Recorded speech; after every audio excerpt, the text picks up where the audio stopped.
we have cars that park themselves. We do have cars. I mean, that's... We have cars that drive themselves. You know what? If we went the way of Marty McFly, we'd all be just so much more lazier than we are now. We have cars that park themselves, shoes that tie themselves, jackets that dry themselves, boards that hover themselves. I mean, I want to get on a hoverboard. I want to go. Yeah. That looks rad. Kickflip on a hoverboard? Dude, if Not you yet, got on a but I think hoverboard, it's you would coming. crack your head open. No, man, I could do that. I No. think I could do that. I could do that.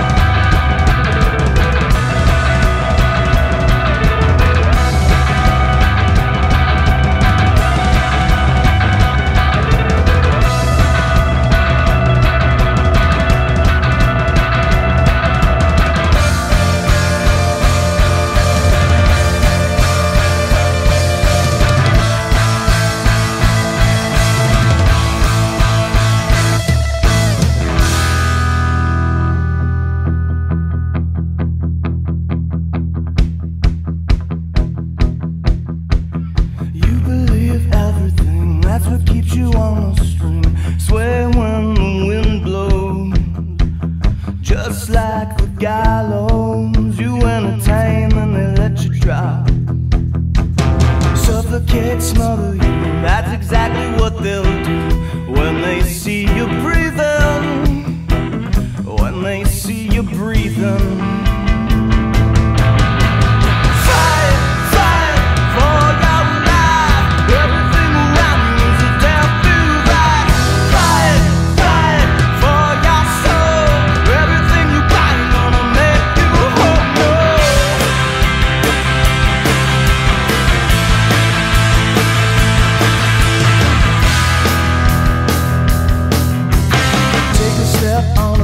Cross your hands over your chest. Dance like a dead man. Dance like it's your last night. Fight, fight for your life. Everything around you is a death device. Fight, fight for your soul. Everything you buy is gonna make you whole.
My first concert ever was with my mom and my grandma.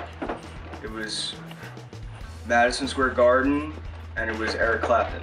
And I was just 8 years old, and I think I started playing guitar like the week after, or something like that week. That's what kind of made me finally be like, you guys got to get me a guitar now. Like, that was it. That was a rad show. that was awesome. My first like legitimate concert would have to be, I got a call last minute, someone backed out. I was maybe 11 years old, and Green Day was playing Madison Square Garden. I was like, you know what? I'm gonna go. We were just like right to the stage. They had all sorts of pyrotechnics. So I was like, this is way too much for what this band does. But I mean, it was a big stadium show. But that was like the first like major show I ever went to. I've already said this out loud, so I'm gonna do it again. Michael Bolton that joined the I missed that. You said that out loud when? earlier. I say it out loud every morning when I wake up. I just want to remind myself. Your first concert was Michael Bolton. I hope no one ever asked you that on camera. But the second show I ever went to was the band's Warped Tour. Hey, that's yeah. So I guess I kind of like, you know, fuck it. But you enjoyed Michael Bolton was awesome. Bolton crushed it at the amphitheater. He killed it. I'll never regret that. I think, if I remember correctly, my first concert was No Doubt. That's good. And it was Hill. No I doubt. remember that. It was No Doubt and Bad Religion. That's a good first show. Yeah, me and my sister.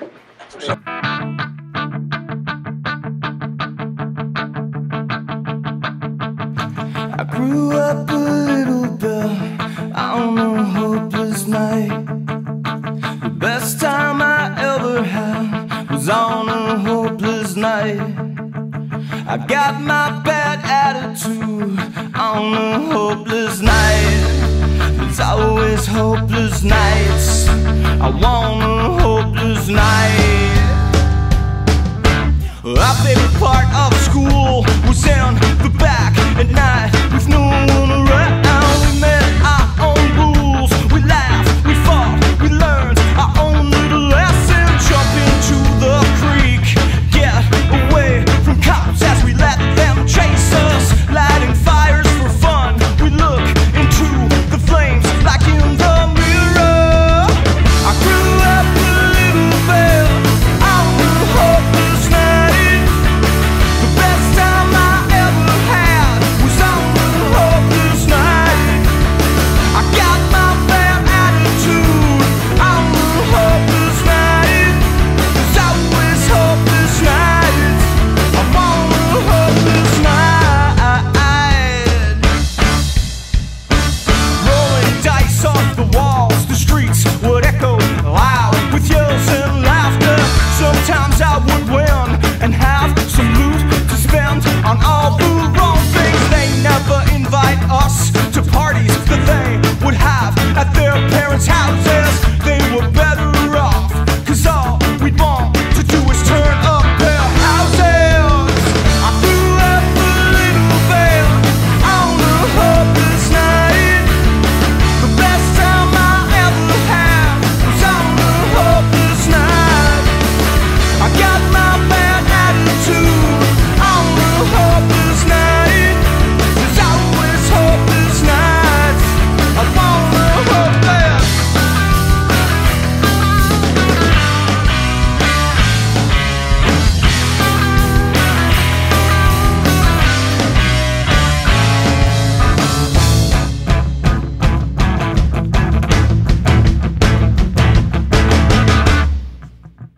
I grew up a little bit on a hopeless night. The best time I ever had was on a hopeless night. I got my bad attitude on a hopeless night. There's always hopeless nights. I want a hopeless, want a hopeless night. There's always hopeless nights. I want a hopeless night.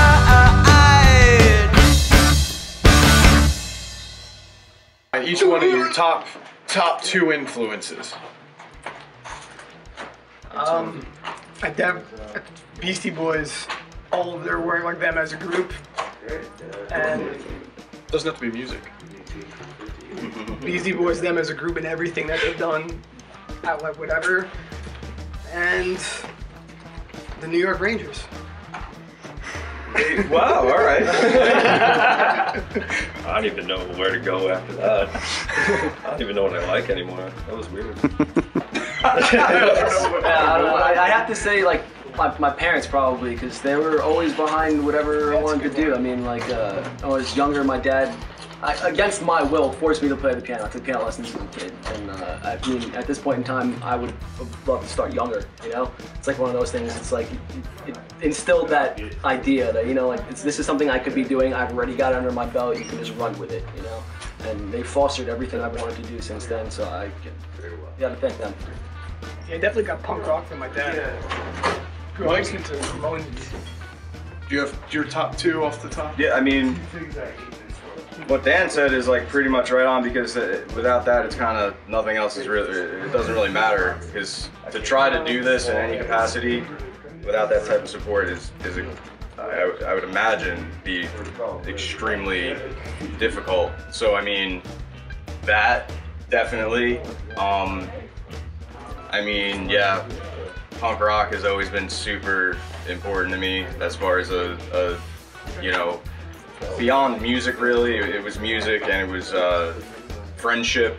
To me, it was like, it was beyond just the word punk rock, or like, oh, you have purple hair, it's cool, or you listen to this whatever band. Punk rock was hanging out with, you know, friends that I loved, and we influenced each other, and you know, grew together. Punk rock was just kind of a highway, you know, that we were riding down together. That and skateboarding, skate culture has always been super important to me. Yeah, those are the things that kind of I've always thought were, you know, were cool and made me happy. I gotta add one to that. Television. Television pretty much like raised our generation. Yeah. I mean, like Fresh Prince to The Simpsons, like to television. It's all pop culture. It's music. Ford Drive's music. Like it's definitely a big part of who we are as a people today. Matt Pinfield. You made me feel My bad mom for and not Matt saying my Pinfield are my parents. two influences. Matt Pinfield got me into music, and my mom tolerated me trying to teach myself drums for like 20 years. So those are my two influences. That's it.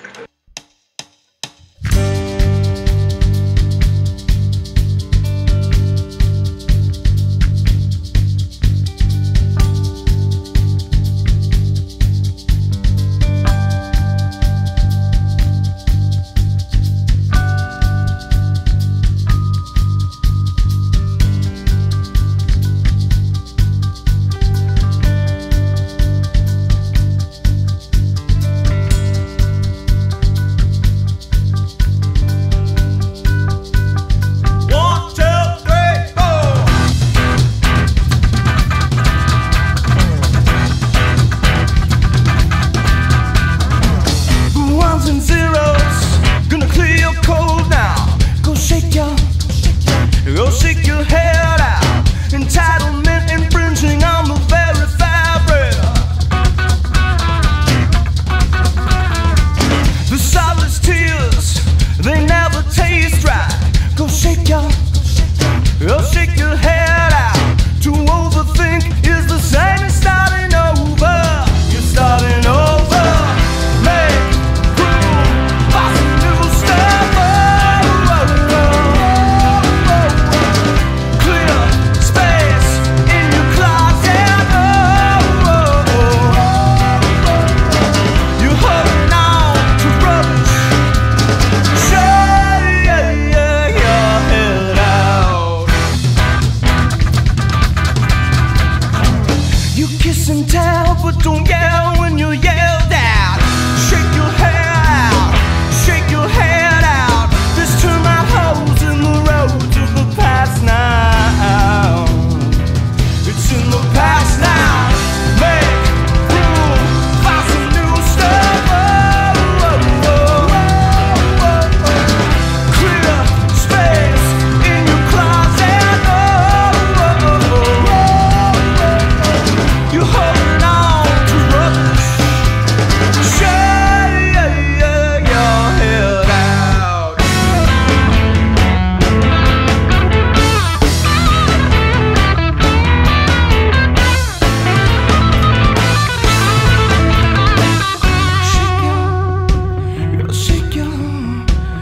Shake your head out. Shake your head out.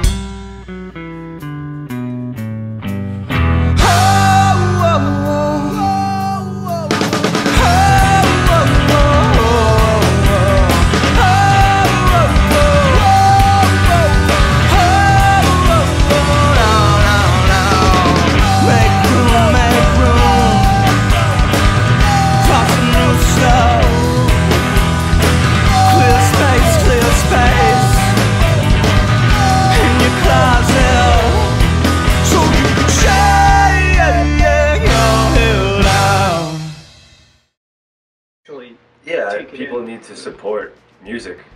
All these clubs are dying out. All these places are kind of just fading off, and what was New York City and what grew it to where it was, and where rock and roll and punk culture came from, it's all getting taken away. Because of the way music is now, I revert back to my 16-year-old punk rock self, where I'm just trying to not care what anybody really thinks, and just wherever we go and play, to play as good as I can and as hard as I can. And on the other hand, with the saturation, I think it's just that, as much as I think technology is awesome, I think that there's too many people who have no business doing it, and that's what saturates it, and that's why people don't want to see music, because when they do go to see music, it's somebody who's been playing for 10 minutes and, you know, doesn't know how to tune or something like that. We've just been doing this for such a long time, and there are so many genres and all that stuff. It's just play what you know, play rock and roll. It's feeling. Yeah, you play what you feel, and you're not playing to what's popular, you're not playing to what, well, you do want to play what other people want to hear, but you want to make sure it sounds good first to you. It makes you feel like you want to go out and play that song or that set every night, and it still never loses feeling for when you first started playing it. It's the reason why we all start. I mean, you love to play, and you just want to continue doing it. And being with a group of guys you enjoy playing with is nothing more you could ask for when playing. Like being on stage, just getting into the songs. You know? Exactly, yeah. If it's, I think, regardless of genre, if it comes off as being real, in the sense like Dan was saying, that you're having fun, you're working hard, you're trying to create something that's hopefully relatable to somebody, then you have a better chance of people liking it. If it's, if you're trying so hard to fit into a specific mold because you love this one band, or you think, that one song on the radio is the wave of the future as far as music goes, I feel like that's when you kind of fall flat and people see through that. Like writing for the sake of writing instead of just writing and just trying to hone your craft and make it as good as it could be. That's, especially nowadays, I think the way to go is to just write and play and record and just let it be what it is, and not actually force it. Let it happen naturally. And if it's real, someone's gonna like it.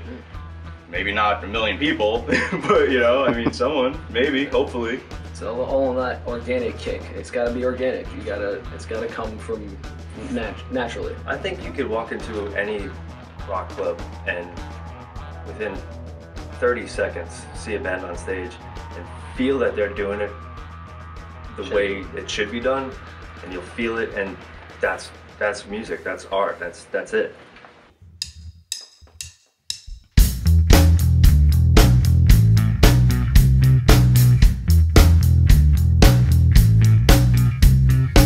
She got blackbird hair,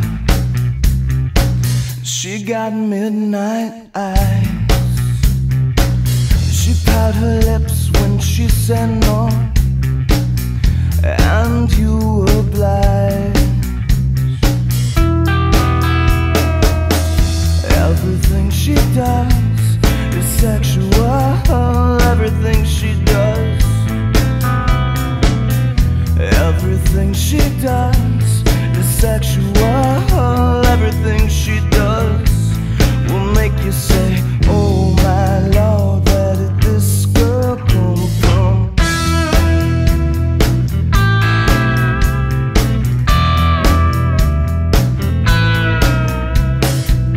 She moves like a cat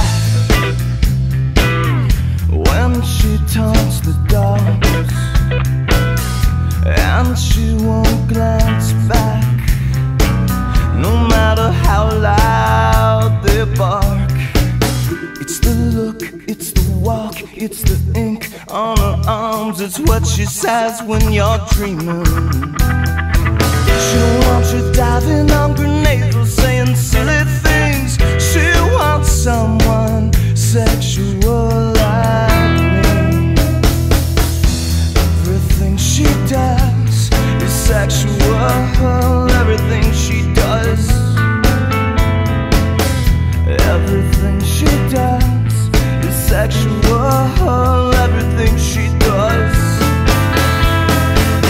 Everything she does is sexual. Everything she does. Everything she does, she does, she does, she does to me. It's sexual. Oh my Lord, where did this girl come from?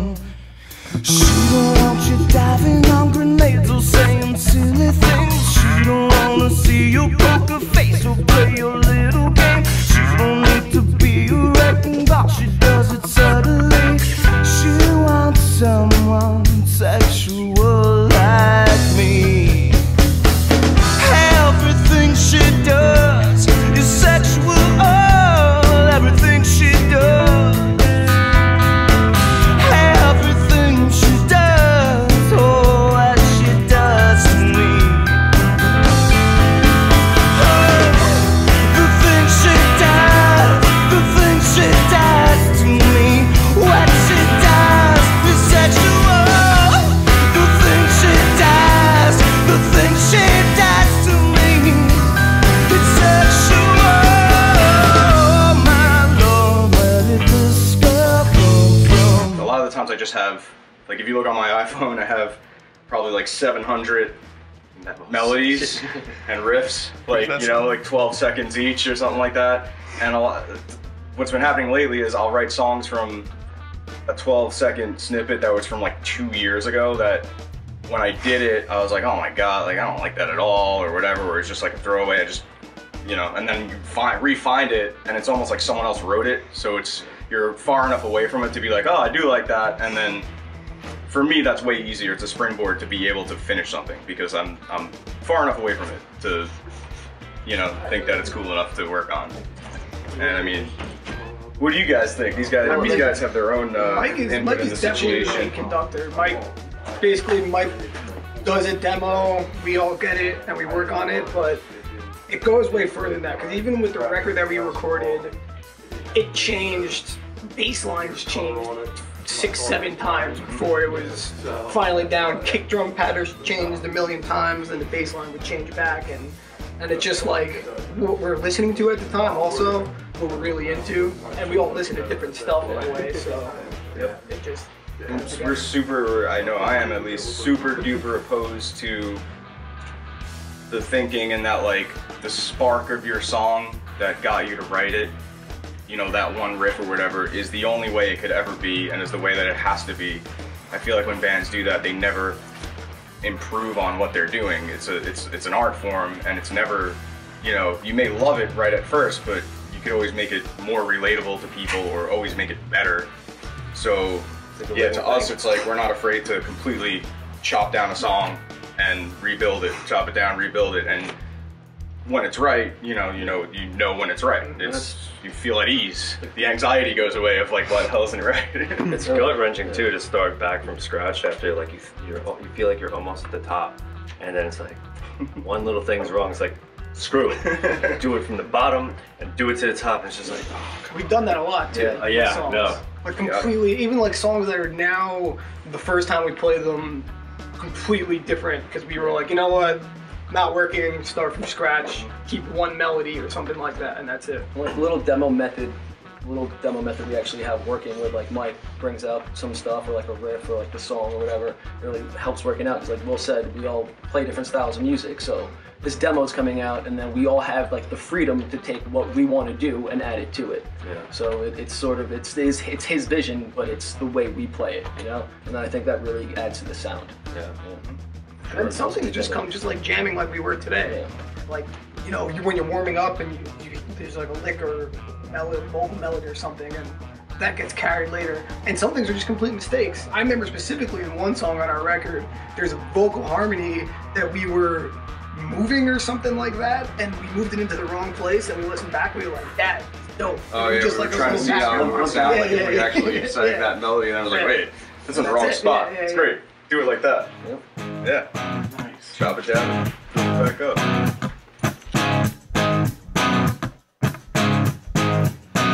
I bark at my fears when I should bite. I'm so close to wrong, that I'm almost right, yeah. I heard every word in that song you posted. It made me aware. I think that you're on to something. I think that you're on to something. I think that you're on to something. You're right, not wrong. You stay so low. I need you to keep me up. You're right, not wrong. You stay so low. I need you, I need you, I need you to see. For you I bleed. Oh, you, through and through.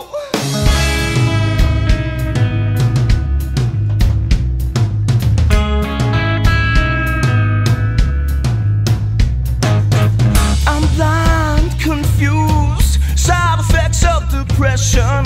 When I reflect, I think that I'm on to something. I think that I'm on to something.